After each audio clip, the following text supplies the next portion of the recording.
Welcome to in the stories. Konaseema దగ్గర్లో చింతపల్లి అనే ఒక గ్రామం ఉండేది.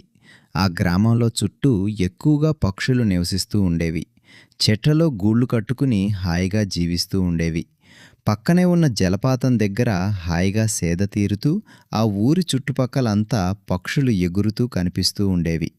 ఉదయం సాయంత్రం వాటి కిలకిలా రావాలతో ఆ గ్రామం ఎంతో అందంగా ఆహ్లాదంగా ఉండేది. అదే ఊరిలో సోమయ్య అనే వ్యక్తి ఉండేవాడు. అతను చాలా మంచివాడు. ప్రకృతి అన్నా పక్షులన్నా అతనికి చాలా ఇష్టం. చాలా మంచి మనసు కలవాడు. ఆస్తి లేకపోయినా ఉన్నదాంట్లోనే సంతోషంగా జీవిస్తూ అందరితో మంచిగా ఉండేవాడు. అతని ఇంటి దగ్గరలోనే వెంకన్న అనే ఇంకొక వ్యక్తి ఉండేవాడు. అతను చాలా ఆస్తిపరుడు, కానీ చాలా పిసినారి. పక్షులు, చెట్లు, ప్రకృతి ఇవన్నీ అతనికి అసలు నచ్చేవి కావు. అతని ఆలోచనంతా ఎప్పుడూ డబ్బు చుట్టూనే తిరుగుతూ ఉండేది. వాళ్ళ పొలాలు కూడా కొంచెం పక్కపక్కనే ఉండేవి. వెంకన్న పొలం పక్కన ఒక పెద్ద చెట్టు ఉండేది. ఆ చెట్టు మీద చాలా పక్షులు గూళ్ళు కట్టుకుని హాయిగా జీవిస్తూ ఉండేవి. ఉదయం వేళ పక్షుల కిలకిలా రావాలతో ఆ ప్రాంతమంతా సందడిగా ఉండేది. ఆ చెట్టు చుట్టూ పచ్చదనం పక్షుల గూళ్లతో చూడడానికి ఎంతో అందంగా ఉండేది. వెంకన్న పొద్దునే పొలానికి వస్తాడు. వచ్చి ఆ పక్షులను చూసి వెంకన్నకి కోపం వచ్చి కర్రతో వాటిని తిడుతూ కొడుతూ ఉంటాడు. ఇంతలోనే అక్కడికి సోమయ్య వస్తాడు. వచ్చి వెంకన్న అలా పక్షులను కొడుతుండటం చూసి ఇలా అంటాడు. వెంకన్న, ఎందుకా పక్షునలా కొడుతున్నావు?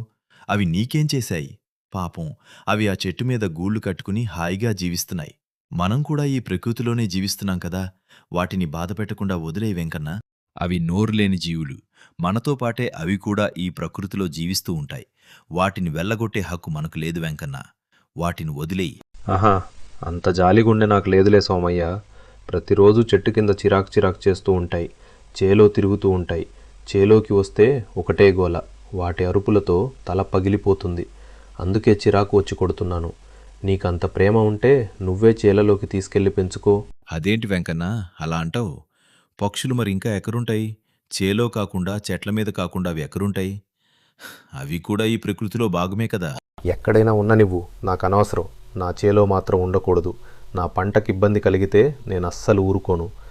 అలా సోమయ్య ఏమీ మాట్లాడకుండా తన చేలోకి వెళ్ళిపోతాడు. అక్కడ పచ్చని చేను, చుట్టూ ఎగురుతున్న పక్షుల కిలకిలా రావాలతో ఆ ప్రదేశమంతా ఎంతో ఆహ్లాదంగా ఉంటుంది. అది చూసి సోమయ్య చాలా సంతోషపడతాడు. అలా సాయంత్రం ఇంటికి వెళ్తాడు. తన ఇంటి దగ్గర కూడా చాలా చెట్లు పెంచుతాడు. ఆ చెట్లను చూసి పక్షులు కూడా అక్కడికి వచ్చి గూళ్ళు కట్టుకుంటూ ఉంటాయి. అలా రోజులు గడుస్తూ ఉంటాయి. అలా సోమయ్య, అతని భార్య పక్షుల కిలకిలారావాల మధ్య ఆనందంగా జీవిస్తూ ఉండగా రోజులు గడుస్తూ ఉంటాయి. ఒకరోజు సోమయ్య చేలోకి వెళ్తూ ఉండగా వెంకన్న చేను మీదుగా వెళ్తాడు. వెంకన్న పొలం పక్కన ఉన్న పెద్ద చెట్టు దగ్గరకు వెళ్ళి చూస్తే ఒక్క పక్షి కూడా కనిపించదు. ప్రతిరోజు అక్కడ ఎన్నో పక్షులు ఉండేవి, కానీ ఇప్పుడు ఒక్క పక్షి కూడా లేదు. చెట్టు మీద ఉన్న పక్షుల గుడ్లు కూడా చెల్లాచెదురుగా పడి ఉంటాయి. వెంకన్న తన చేలోకి వెళ్ళి చూస్తే అక్కడ అంతా పంటను పాడు చేసే పురుగులు పడి ఉంటాయి. చుట్టుపక్కల ఉన్న పొలాలన్నీ తిరిగి చూసినా ప్రతి పొలంలోనూ పురుగులు పడి పంటను నాశనం చేస్తూ ఉంటాయి. అది చూసిన సోమయ్యకు ఏదో అనుమానం వస్తుంది. వెంటనే ఊరి పెద్దల దగ్గరకు వెళ్ళి జరిగిన విషయమంతా చెప్పి అందరినీ పిలిచి ఒక సమావేశం ఏర్పాటు చేస్తాడు. ఊరి పెద్దలు సోమయ్యను చూసి ఇలా అడుగుతారు. సోమయ్య, ఎందుకింత హడావుడిగా అందర్నీ పంచాయతీకి పిలిపించావు? నీ బాధ ఏంటి? అసలు ఏం జరిగింది? అందరికీ వివరంగా చెప్పు. ఏం లేదు రంగయ్య గారు, మన ఊర్లో ఉన్న పొలాలన్నింట్లో పురుగులు పడి మొక్కలను పాడు చేస్తూ మొత్తం పంటను నాశనం చేసేస్తున్నాయి. అవునురా, అది నేను కూడా విన్నాను. పట్టణం నుంచి మంచి పురుగుల మందులు తెప్పించి పొలాల్లో కొట్టిస్తే సరిపోతుందిలే. అది కాదయ్యా, ఇలా పురుగులు పెరిగిపోవడానికి కారణం పక్షులు లేకపోవటమే. మన ఊర్లో మెల్లమెల్లగా పక్షులన్నీ తగ్గిపోయాయి. ఇప్పుడు ఎక్కడా పక్షులు కనిపించటం లేదు. అవి ఉన్నన్ని రోజులు ఎన్ని పురుగులు చేలో పడినా వాటిని తిని పంటను కాపాడేవి. కాని ఇప్పుడు పక్షులు లేకపోవటంతోనే ఇలా పురుగులు పెరిగిపోయాయి. ఇప్పుడు ఏం చేద్దామంటావురా? మరి నువ్వే చెప్పు సోమయ్య. పంటలు ఇలా నాశనమవుతుంటే మనం ఏం చెయ్యాలి? ముందు పక్షులు మన ఊరు నుంచి ఎందుకు వెళ్ళిపోయాయో తెలుసుకోవాలి. మళ్ళీ వాటిని మన ఊరికి రప్పించాలి. అసలు ఈ పక్షులన్నీ ఎక్కడికి వెళ్ళిపోయాయో కనిపెట్టాలి. నాతో పాటు ఎవరైనా తోడుగా వస్తే నేను పక్కనే ఉన్న అడవిలోకి వెళ్ళి వాటిని కనిపెడతాను. అయితే మన వెంకన్నను తీసుకెళ్ళు. ఏం మాట్లాడుతున్నారు మీరంతా? అసలు పక్షులు ఎక్కడికి వెళ్ళాయని ఎలా కనిపెడతాం? అయినా వాటికి మన ఊరు నచ్చలేదేమో, అందుకే వెళ్ళిపోయాయేమో. వలస పక్షుల్లాగా మన ఊరు వదిలి వేరే ఊరికి వెళ్ళిపోయి ఉంటాయి. వాటిని వెతకడం బుద్ధి తక్కువ పని. చూడు వెంకన్న, సోమయ్య ఏదో చేస్తానంటున్నాడు. కొంచెం తోడుగా వెళ్ళిరా.